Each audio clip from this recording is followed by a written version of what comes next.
Now, on All Indiana Politics, one-on-one with Governor Eric Holcomb on the state's response to coronavirus and whether teachers should expect a raise next year. Counting the votes by mail, a federal judge orders Indiana to change its plan. And the VP showdown. We look at what to expect when Mike Pence and Kamala Harris take the stage on Wednesday night. Now, from Wish TV, your local news source, this is All Indiana Politics. And good morning, and thank you for joining us for All Indiana Politics. It's been an extraordinary few days in politics, starting with the president testing positive for the coronavirus. We've been covering that for you all morning long on Daybreak, but we want to focus on politics here in Indiana. And that begins with the race for governor. I sat down with Governor Eric Holcomb Thursday afternoon, just hours before the president's announcement, to talk about the campaign. It's a campaign entering its final month, and one dominated by Indiana's fight to contain the coronavirus. Governor, thank you very much for being here. We appreciate it. Great to be back. We'll get right into it right now. Let's start with the coronavirus. Your take on Indiana's response. Well, we're holding our own. We were obviously thriving before COVID-19 hit, and we found ourselves just trying to survive on multiple fronts.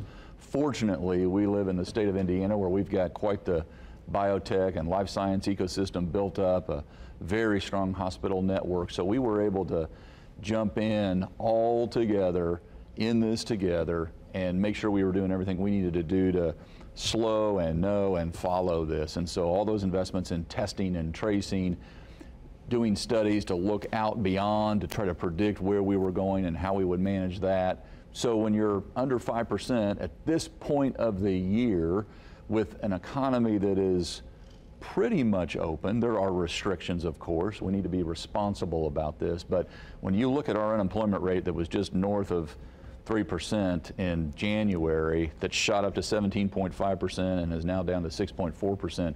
Managing both sides of that ledger, the lives and the livelihoods, critically important. Fortunately, we have the resources here in the state of Indiana to care for those who are in need of services. Yeah, your original plan was to get us to stage 5 by July. Yeah. Were you surprised at how long it took? Well, maybe it was wishful thinking, or maybe and we were leaning to do everything that we could, but you don't control this virus. You know, I've said this time and time again that the virus doesn't know boundaries. What it knows is respect for it. And if we do these things, if we mask up, if we have physical distancing between us, if we're not going to events and cramming ourselves, you know, all together like moths to a flame, your odds go down of spreading it. And that's what this is all about, is making sure, as long as this virus is here, until we get to the day where we have a lot of therapeutics and a vaccine that is effective, we're going to have to do the things that responsibly contain this. And we're doing that here in the state of Indiana. Your opponent was on with us last week, last Sunday. I missed it. You didn't watch? He said that if he wins and things get worse and medical experts recommended another stay-at-home order, he would consider it. Well, numbers will, the data, and the data has dictated that. The doctors and the epidemiologists and the scientists and the modelers, these are the folks that I'm listening to, the folks that are in the field right now practicing their trade and surrounded by that every minute of the day. And they're the folks who are making sure that we're equipped to make informed decisions that allow us to scale up or scale down and to make sure that we're doing everything that we can responsibly to get through this. So you would consider another stay-at-home order? If the numbers dictate it, then we would have to. You wouldn't take anything off the table if the numbers dictate it. Okay. You mentioned the masks. There is some growing backlash, specifically amongst Republicans, online, social media, and such, that, hey, it should be up to us whether or not we want to wear a mask. Your response to them, and do you think that will hurt you come November? Well, everything that I see out in the field for us come November, and I've been kind of laser focused and very disciplined to take care of my day job. And that's been all consuming, to be quite frank. But everything that I'm seeing that's built and happening out there in the field statewide, 92 counties, the breadth and depth of the support that we have, I've never seen anything like it. And I've been involved with 3 administrations now, back to back to back. So I'm proud of the work that we're getting done. Is there fatigue, whether it's partisan or not, with masks? Absolutely.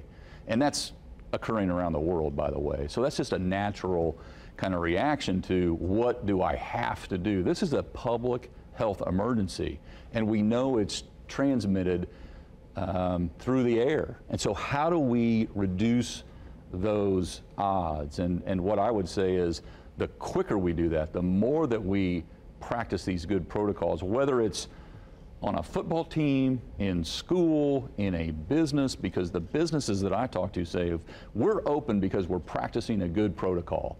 And that could be our auto manufacturers, that could be our life science corporations, that could be, we're practicing a good protocol. And that's what we need to do. And the sooner we all do that, the sooner we'll get through this. Well, we're running out of time, so I want to change topics real quick. The budget for 2021, not going to be great. I mean, obviously the economy took a hit, right? So here's the concern. We're not bringing in as much money from a governmental perspective.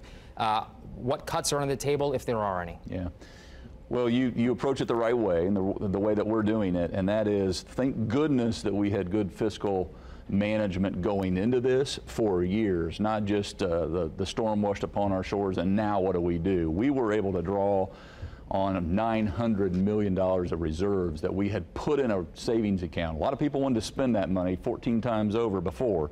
And when a crisis really hit, when an emergency really hit, we were in a position with only a handful of other states to be able to weather the storm better than most. In addition to that, we went to our agencies and we said, I know you don't want to hear this, but we're going to have to tighten our belts, and I'm going to ask for 15% back where we can. There's a lot of things that we needed to do, and we are. There's a lot of things that we wanted to do that would be good, and those might have to wait. And then we suspended some capital projects that would have spent even more money. So we were able to make up that deficit, about $1.4 billion. In addition to that, we're growing our way out of this as well. The good news is, and there is good news out there on multiple fronts, in 2016, we had about 20,320 new job commitments come to our state through the IEDC. We're already at 23,000 this year, $4.2 billion of CapEx, capital investment into the state of Indiana. I don't know if there's another state that has those kind of numbers. These are $27 an hour average jobs. So we're going to grow our way out, and the sooner we do that, the better, and the way we do that is by acting responsibly. Last year, it seems like forever ago, November, there was an educational rally at the State House where you had a lot of teachers calling for raises, including the union. At the time, you recognized that in order to recruit better teachers into the state, that they would have to be paid more. Obviously, a lot has changed since then. What can teachers expect from you come 2021? Well, most of them are. 299 out of the 304 school corporations said, we hear you. If you send us more money out of that last budget, we'll make sure it gets to teachers, and to their credit and to their word, it did. I'm happy about that. I still want us to be the best in the Midwest. That sounded like a lofty statement or a goal at the time. There's still a way to get there. So we not only pay down a local liability, $150 million, which they, in turn, most of them, passed on to teachers. Then with that, plus we've increased education funding $1.6 billion since I was sworn in. That's in addition to the, we send over half of our budget, over 50% of our budget to education right now. We're one of 3 states in that kind of select category. We still want to do more. We still need to do more if we're going to compete with our Midwestern, I say, competition or bordering states. We set up a long-term teacher compensation committee that is identifying, that's got folks that represent the teachers union and our folks, et cetera. And they're identifying different ways where we can contribute to more sustainable increases in addition to whatever comes out of the next budget. But my priority will be that education in the state of Indiana remains priority #1. We're about out of time. We'll hear from that commission when?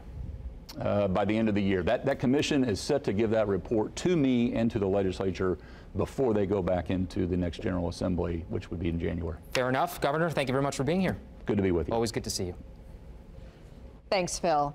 Last week, we talked with Democratic candidate for governor, Dr. Woody Myers. He told us he would consider issuing another statewide stay-at-home order over the coronavirus if medical experts recommended it. He also talked to education, the economy, and the one tax he'd consider raising to fix budget issues. You can see that full interview at wishtv.com. It's also available on our All Indiana Podcast Network. And next week, Libertarian candidate for governor Donald Rainwater will join us to talk about the campaign, his vision if elected, and almost certainly about the mask mandate. That's next Sunday morning on All Indiana Politics here on Wish TV. Coming up, a federal judge orders a major change to Indiana's election law, and it could mean waiting longer for election results. Details next on All Indiana Politics.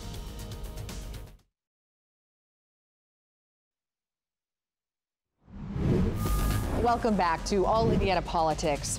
Indiana counties may be counting ballots for 10 days after Election Day. A federal judge says any mail-in ballot postmarked by November 3rd that arrives by November 13th will be counted. ITMate's Richard Essex is following the impact of that ruling. The federal judge's ruling said that close to 2,000 ballots that were cast in Hamilton and Marion County for the primary were tossed out because they were delivered after the deadline, even though they were postmarked by Election Day. Now, similar ballots for this election will be counted.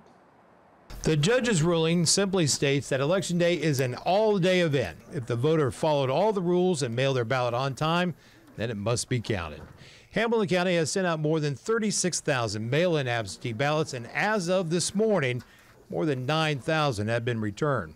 The Hamilton County Clerk, Kathy Williams, told ITMate her office is still processing applications for more mail-in absentee ballots. Indiana voters have until October 22nd to request a ballot. Indiana election law states that all mail-in absentee ballots must arrive in clerk's offices by noon on Election Day. Ballots delivered after noon are supposed to be dismissed, regardless of when they were postmarked. Hamilton County had 435 of those ballots in the primary. Marion County had more than 1,500.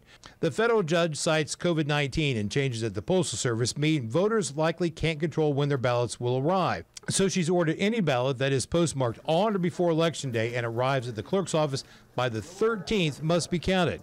Williams says that this will most likely delay the election results and could potentially change the outcome in some local races. Especially local races, especially our legislative races. We won't, if they're close, we won't know those until the middle of the month, and depending on how many it is. County clerks will have to keep election staff longer, which will add to the cost of this election.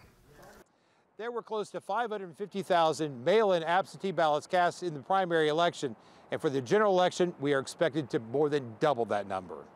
In Indianapolis, Richard Essex, Wish TV, wishtv.com, and follow us on Facebook. Indiana is considering an appeal of that ruling. We're also watching for a federal appeals court ruling on a request to allow every Indiana voter to vote absentee by mail in this election. The court heard arguments Wednesday, but didn't say when it might issue a decision. Brooke, thank you. Coming up, how the announcement that the president has tested positive for the coronavirus may change the final month of the campaign. That next on All Indiana Politics.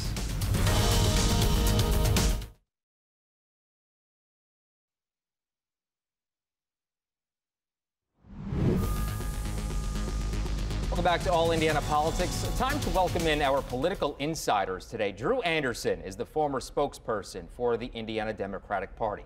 And Whitley Yates is the director of diversity for the Indiana GOP. And all the talk, guys, has been on the president's positive test for COVID-19. Want to look forward at that diagnosis and what it means for the final month of the campaign. Whitley, we'll start with you. Your thoughts? I think what we've seen over the past year since the virus showed up on the scene is that it takes no prisoners. It is, to be honest, doesn't discriminate. And so the president getting it from everyday Hoosiers having it, it's going to run the gamut. You saw Mayor Bottoms in Atlanta also get diagnosed. With all the precautions that we're taking and the things that we're doing, there is no sure-proof method to prevent it. And what I think we will see is stricter precautions, but I don't see the campaign stopping. I don't see after the diagnosis has been treated, like I said, we have a 96% recovery rate. I don't see Trump stopping. Okay. I don't see his campaign slowing down. If anything, it'll ramp up. Okay, fair enough. Drew, does the president really have to defend his virus response now? I think he does. Well, actually, let me just say something real quick.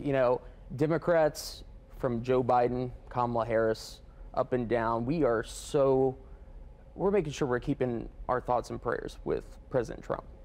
And it's because, kind of what Whitney said, regardless of this virus, they do not discriminate based on politics or who you are, age, et cetera, et cetera. Yeah.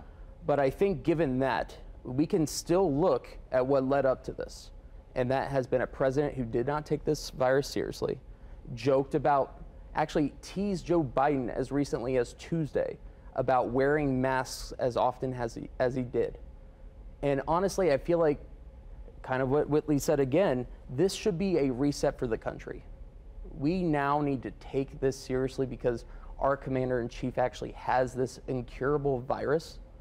And I hope it's a wake-up call for a lot of people. Quick answer from you. Does either side benefit from this one way or the other? I think politically, Donald Trump's record and what he has said leading up to this moment all year will be played on loop. And also how Donald Trump handled 4 years ago when the Democratic nominee at the time got pneumonia around September, that's going to be played on loop. And so I think what's going to happen is that a person's past, like Donald Trump, and how he did not take this pandemic seriously from day one, that will be on voters' minds when they vote in November. Whitley, your response? I mean, I'm all about facts over fame. So back in January, he set up a task force for coronavirus. I don't think someone not taking it seriously would have taken those steps and precautions. He also closed the border to China. And the truth of the matter is, all Republican elected officials from the White House to the State House have been taking the necessary precautions, specifically Governor Holcomb in the state of Indiana, to keep our citizens safe. And we will continue to do that through Election Day and until we have a real great handle and this virus is no longer a problem. Can I chime in for a second? Sure, 1 sec, real quick. I think the thing is, though, if they're taking it seriously, they would have worn masks from day one. And what you've seen is a president that didn't wear a mask. You've seen Republican officials from up and down the ticket that didn't wear masks. And in Indiana right now, John Crane, state senator, he is not wearing a mask at all. And he's been documented repeatedly not wearing masks. So the buck starts at the top, and the Republican president has literally told his base and his party that it's not serious when science and statistics have proven that wearing a mask actually saves lives. Then you also have Democratic leaders such as Joe Biden giving rallies as well with no mask on. You have other Democratic leaders running large major cities such as Atlanta who have taken precautions in wearing those exact same masks and have still come down with COVID-19. So the truth of the matter is, at the point in time where we are, mask is only an aid. It is not an end-all be-all. And so there are people who aren't and there are people who are still getting the virus. So you cannot use that as a justification for what is happening now. The CDC director literally said during a panel on Capitol Hill that the best way to save a best way to save a life is by wearing a mask. And he even said that the vaccine was not even the best option. It was a mask. Okay. Okay, well, we'll leave that part of the conversation there. Politically, though, do you think the mask situation, the mandate that's been put into play here in Indiana, you heard Governor Eric Holcomb talk about it, is going to have a negative effect on the governor's election come November? Absolutely not. I think Governor Holcomb, through his strong leadership in leading this state, has a broad coalition of support from conservatives to center-to-left Democrats, and he will carry on that support through Election Day and through the next 4 years. 30 seconds, Drew. Does this push some Republicans to libertarians, and will that benefit you guys? First off, that wing of the Republican Party, they are anti-maskers. They are severe right. They have made sure that Governor Holcomb has not actually executed the actual kind of response that is needed in Indiana. It's because he is worried about his base rather than actually putting Hoosier lives first. And so I think personally, because he wasn't as firm, for me, it's about saving lives, and more Hoosiers are getting sick. And so does that harm him politically? I think it will, because he did the right thing and actually did make that mask mandate, but it didn't carry a penalty. And when you don't have a penalty or any sort of enforcement with it, then people don't take it seriously. And those people on the far right, they can hate science all they want, but that's their prerogative. Drew, good to see you. We're out of time. Whitley, thank you for being here. More All Indiana Politics coming up after the break. And a final reminder that you only have 2 days left to register for the November election. Early in-person voting also starts this week. From all of us here at Wish TV, have a great day.